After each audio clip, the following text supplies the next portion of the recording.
हिम्मत व्यक्ति को कभी भी नहीं हारना चाहिए, क्योंकि वो हिम्मत ही है जो इंसान को उसके मंजिल तक पहुंचा सकता है। जो हौसले को हार जाता है वो कभी भी अपने सपनों को पूरा नहीं कर सकता। अगर कोई कहता है कि तुमसे कुछ नहीं होगा तो ये बातों को कभी भी नहीं मानना, बिल्कुल ही इनकार कर देना। क्योंकि जब मनुष्य किसी चीज़ को ठान लेता है और अपने सच्चे मन से वो कार्य को करता है तो उसे वो कार्य में सफलता अवश्य मिलता है। कभी भी इंसान को मायूस नहीं होना चाहिए, क्योंकि ये समय न जाने कब बदल जाएगा और कब काम बन जाएगा। कभी भी कोई इंसान अगर ये सोचता है कि अब हम हार चुके हैं तो बस वो हार जाएगा, और जब वो ये सोचता है कि हम कभी न कभी जीत को हासिल अवश्य ही कर लेंगे तो उसके जीवन में कभी वो समय आ ही जाता है जब वो जीत जाता है। दूसरों के कहने पे जो इंसान हाथ पे हाथ धरे अपने भाग्य को लेकर बैठा रहता है कि जब भाग्य में होगा तब ये कार्य हो जाएगा, तो ऐसा इंसान कभी कभी जीवन भर बैठा ही रह जाता है। ये जीवन उसी का नाम होता है जो हमेशा प्रयास करता रहता है कि मुझे कुछ करना और बनना है। जब जीवन में संघर्ष ही नहीं होगा तो वो जीवन ही किस काम का। संघर्ष ही तो जीवन का नाम होता है। इसलिए जब तक मंजिल प्राप्त न हो तब तक इंसान को संघर्ष नहीं छोड़ना चाहिए। अगर कोई कहता है कि तुम बहुत ही कमज़ोर हो, तुम बहुत ही निर्बल हो, तुमसे कुछ नहीं होगा, तो इन बातों को भी तुम्हें नहीं मानना चाहिए। क्योंकि आजकल की दुनिया में निर्बलों और बिना ताकत वाले लोगों को भी आपने देखा होगा कि कई ऊंचाई पर जाकर वो कामयाब हुए।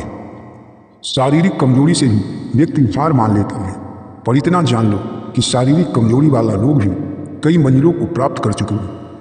अगर तेरे पास किसी चीज़ की मजबूरी है तो उस मजबूरी को एक तरफ रख के बाकी तेरे पास जितनी भी ताकत है वो अगर तुम लगा देते हो तो बस मंजिल तेरे कदमों में आ जाती है। किसी चीज़ को पाने के लिए सारे ताकत की आवश्यकता नहीं होती। अगर तेरे पास एक ताकत भी बचा है तो तुम हर चीज़ को पा सकते हो। बस मन में हौसला बुलंद होना चाहिए। कोई इंसान अपने रास्तों पे चलते चलते थक कर बैठ जाता है, पर इसका मतलब ये नहीं कि वो रुक गया है। थकने के बाद इंसान जरा सा रुक अवश्य जाता है, पर वही इंसान फिर चलना शुरू ही कर देता है। जब कोई मंजिल को जल्दी प्राप्त कर लेता है तो उसे ये लगता है कि मेरे पास बहुत ही ताकत था, इसीलिए तो हमने इस चीज़ को प्राप्त किया, बाकी लोग ऐसा नहीं कर सकते। तो वो इंसान बिल्कुल ही गलत है। क्योंकि कोई भी इंसान अगर ये ठान ले कि हमें ये काम को करना है, हमें ये बनना है, हमें ये तरक्की अवश्य ही करनी है और लगन के साथ उसमें मेहनत करता है, तो एक ना एक दिन वो उस ऊंचाई पे अवश्य पहुंच जाता है जो उसका सपना होता है। कभी भी नहीं हार मानने वाला इंसान ही जीतने का असली हकदार होता है। क्योंकि जो एक बार में जीत जाता है उसे इस हार का महसूस कहाँ होता है, और जो हार कर जीतता है वो इंसान ही कामयाब कहलाता है। हारना और जीतना इस जीवन में लगा रहता है, पर जो हार कर मायूस हो जाता है, जो अपने किस्मत को लेकर रोने लगता है, वो इंसान सच में हार जाता है। जो किसी को कहने पे अपने आप को कमज़ोर समझता है वो इंसान भी बिल्कुल ही मूर्ख है। क्योंकि सबके अंदर भगवान ने इतनी शक्ति भरे हैं कि वो अगर चाहे तो सब कुछ प्राप्त कर सकता है। जैसे ईश्वर की आराधना के लिए कई कठिन तप और जप भी है और कई आसान तरीके भी हैं। जैसे इंसान भगवान को बस नाम जप कर भी प्राप्त कर सकता है, उसी तरह हर कार्य में सफलता पाने के लिए कुछ आसान रास्तों को अपना कर भी वो सफलता को प्राप्त कर सकता है। बस रास्ता ढूंढने की आवश्यकता है। किसी चीज़ को पाने के लिए बस एक मार्ग नहीं होता, कई मार्ग से उस चीज़ को प्राप्त किया जा सकता है। पर इंसान यहाँ एक मार्ग को देखकर टूट जाता है, पर उसके पास पहुँचने के लिए तो ईश्वर ने कई मार्ग बनाए हैं। जब कोई व्यक्ति दुख में डूब जाता है तो उसका मस्तिष्क ये कहने लगता है कि अब हमसे ये कार्य नहीं होगा, पर वो दिल से सोच कर देखेगा तो उसके अंदर एक बहुत बड़ी शक्ति छुपी रहती है। कभी भी हार मत मानो, कभी भी मायूस न होना, क्योंकि जब तक सांस है तब तक आस है। जब तक तुम यहाँ जीवित हो कुछ भी कर सकते हो, मृत्यु के बाद तो कोई कुछ नहीं करता। इसलिए जब तक जिंदा हो प्रयत्न करते रहो।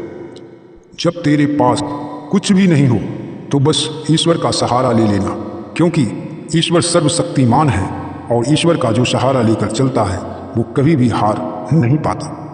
जो जीतने की इच्छा रखता है उसे हार को नज़रअंदाज कर देना ही बेहतर होता है, क्योंकि हार से रोने वाला व्यक्ति कभी भी कामयाब नहीं होता। जब तुम्हें लगे कि हम अब हार चुके हैं, अब मुझसे कुछ नहीं होगा, तो बस अपने मन में ईश्वर के प्रति एक विश्वास पैदा करना और भगवान को अपने साथ लेकर उस कार्य को करने को निकल जाना। तुम सफल अवश्य हो जाओगे। तेरे अंदर जो शक्तियाँ हैं वो ईश्वर ने ही दिए हैं, और जब अपने अंदर की शक्तियों को तुम जागरूक करोगे तो भगवान की शक्ति जग जाएगा और तुम सफल अवश्य हो जाओगे। आजकल की दुनिया में इतना भ्रम पैदा हो चुका है कि लोग ये समझ भी नहीं पाते कि किसी चीज़ को पाने के लिए हमें क्या करना चाहिए। पर जैसे स्थिति में तुम हो, अगर वैसे स्थिति का मार्ग चुनते हो तो तुम अवश्य ही सफल हो जाओगे। अगर तुम्हें सफलता चाहिए तो कभी भी अपने हौसले को टूटने नहीं देना, कभी भी अपने आप को कमज़ोर नहीं समझना, बस उस कार्य में लगे रहना। एक ना एक दिन तुम्हें सफलता अवश्य मिल जाएगी। बहुत सारे लोग ये कहते हैं कि मुझे कुछ पाने की इच्छा तो है, पर मुझे जानकारी नहीं है कि उसे कैसे प्राप्त किया जाए। तो बस अपने मन में सोचो, और जो इस मंजिल तक पहुंच चुके हैं उनकी राहों को देखो कि वो किस रास्ते उस मंजिल तक पहुंचे हैं। अगर तुम भी कामयाब इंसानों की राहों को देखकर चलते हो तो तुम भी एक ना एक दिन कामयाब अवश्य हो जाओगे।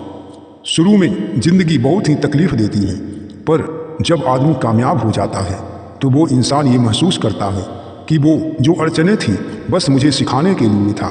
अगर वो अड़चने नहीं आता तो हम इतना ज्ञान प्राप्त नहीं कर पाते। दुख भी जो जीवन में आता है वो किसी ज्ञान को लेकर आता है। अगर दुख नहीं होता तो मनुष्य के अंदर इतना ज्ञान भरता ही नहीं। दुख से जो घबरा जाता है, जो अपने हार से रोने लगता है, ऐसा इंसान कभी सफल नहीं होता। अपने जीवन को हौसला से भरे रखो, कभी भी हार न मानो और हमेशा अपने कार्य में लगे रहो। मार्ग ढूंढते रहो कि कौन सा मार्ग है जो आसान है और मेरे मंजिल की तरफ जाता है। बस इतना ही अगर तुम ढूंढ लेते हो और हमेशा प्रयास करते रहते हो, कभी भी हार कर तुम नहीं टूटते हो, तो निश्चित ही तुम अपने मंजिल को प्राप्त कर लोगे। मुझे आशा है कि आपको ये जानकारी अच्छी लगी होगी। आप अपने सेहत का ख्याल रखें और स्वस्थ रहें। ईश्वर पे विश्वास रखें। जय श्री कृष्ण।